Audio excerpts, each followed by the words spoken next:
In Clovis, Fresno. We're in Fresno, California, taking a look at a flange here on the floor. We got an American Standard toilet that we pulled.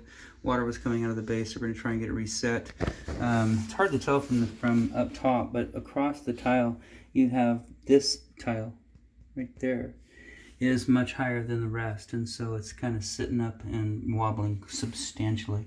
So not a big fan, of tile guys, that don't put floors in straight. So that's number one. Number two, because of the water that's been leaking, you can see the corrosion around the bolts. So we're not going to touch those.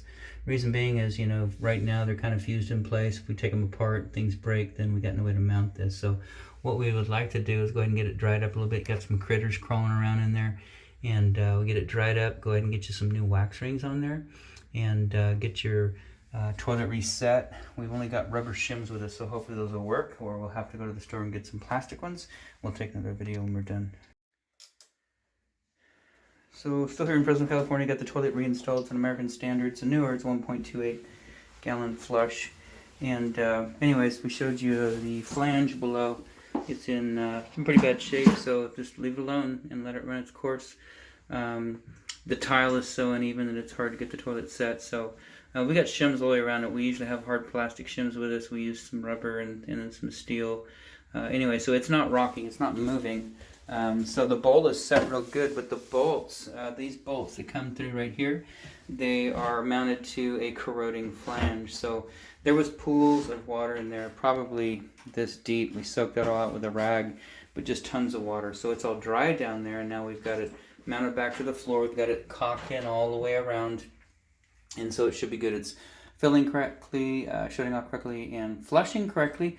Do monitor it for any kind of leaking, because whenever you take a toilet out, things get kind of bumped around, but make sure that nothing's leaking here. This is a brand new supply line we put on for you. Put an adapter right here. This goes from 1/2-inch iron pipe to 3/8 compression, or 3/8 OD. This is a 3/8 OD by 7/8 ball cock, and it's a 20-inch long. So it's Fluid Master braided stainless steel supply. So 3/8 to 7/8.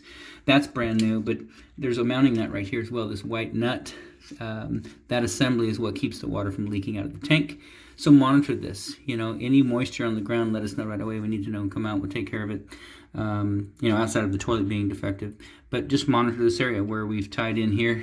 Make sure we don't get any dripping out of here, out of the hose here, out of the nut here. And then of course we flushed it quite a few times. No more water coming out of the bowl. Sorry about the caulking job. You've got a grout line which runs parallel to the toilet, and so whenever you put caulking in there, it goes right into the grout line. Tried to clean it up as much as we could, but it just doesn't look pretty, so we apologize for that. But it is caulked in all the way around. So everything looks good. Outside of that, this installation is done.